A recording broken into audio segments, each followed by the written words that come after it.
Pagbasa mula sa aklat ni Propeta Ezekiel.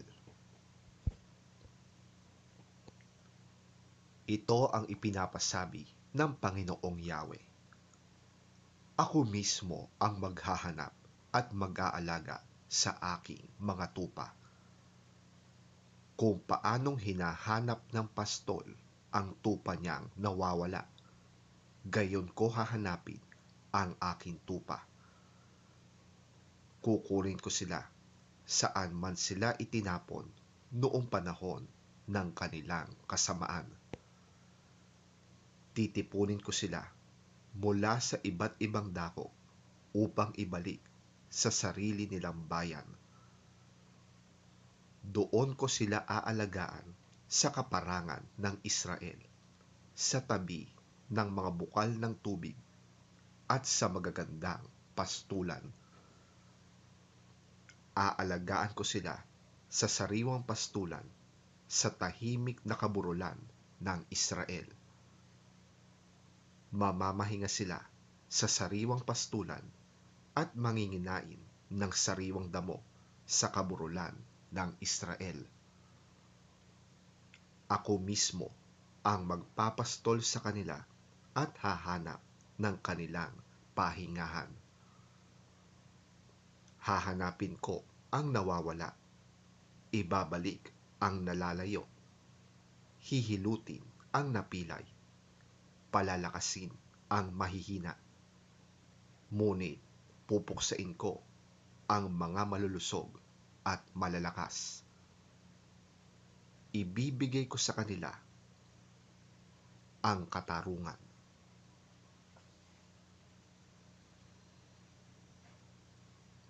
Ang salita ng Diyos. Salamat sa Diyos.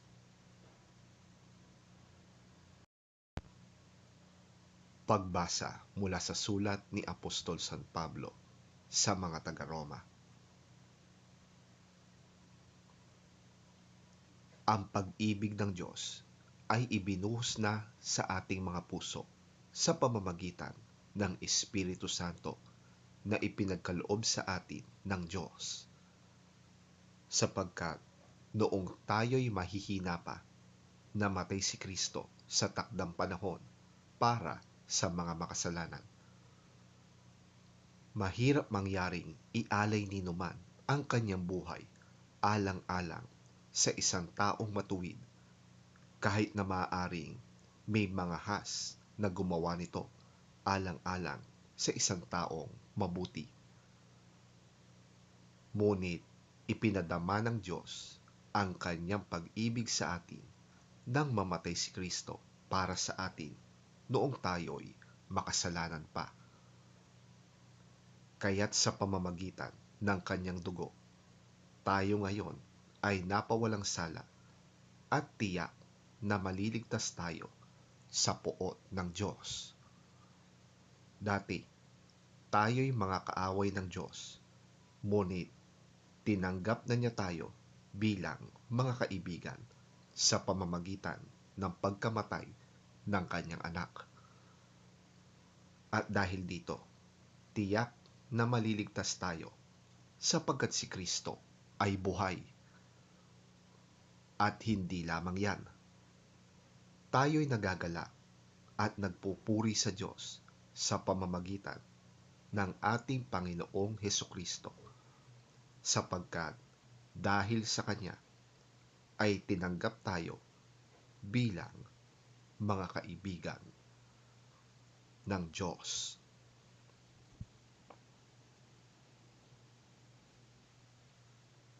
Ang salita ng Diyos.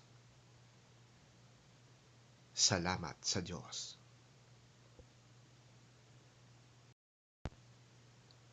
Ang mabuting balita ng Panginoon ayon kay San Lucas.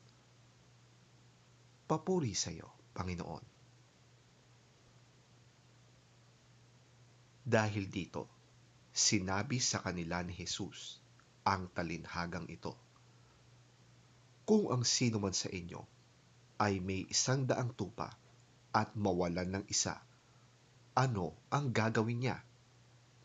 Hindi ba't iiwan niya ang 99 sa pastulan at hahanapin ang nawawala hanggang sa ito'y matagpuan. Kapag nakita na niya ang tupa, ay masaya niya itong papasanin. Pagdating sa bahay, aanyayahan niya ang kanyang mga kaibigan at mga kapitbahay at sasabihin sa kanila, "Makipagsaya kayo sa akin dahil nakita ko na ang tupa kong nawawala."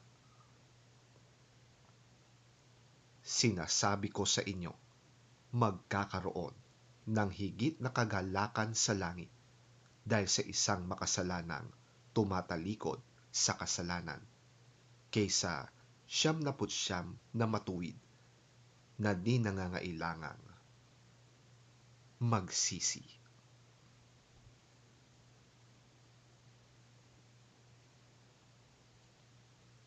Ang mabuting balita ng ating Panginoon.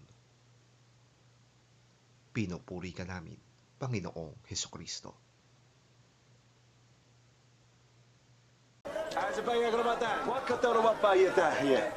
Then Jesus told them this parable. Suppose one of you has 100 sheep and loses one of them.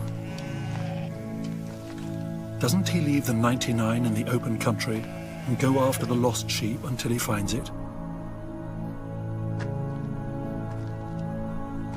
And when he finds it, he joyfully puts it on his shoulders and goes home.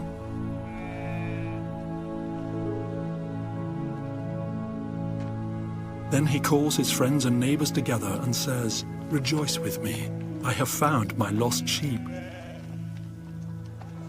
I tell you that in the same way there will be more rejoicing in heaven over one sinner who repents than over 99 righteous persons who do not need to repent.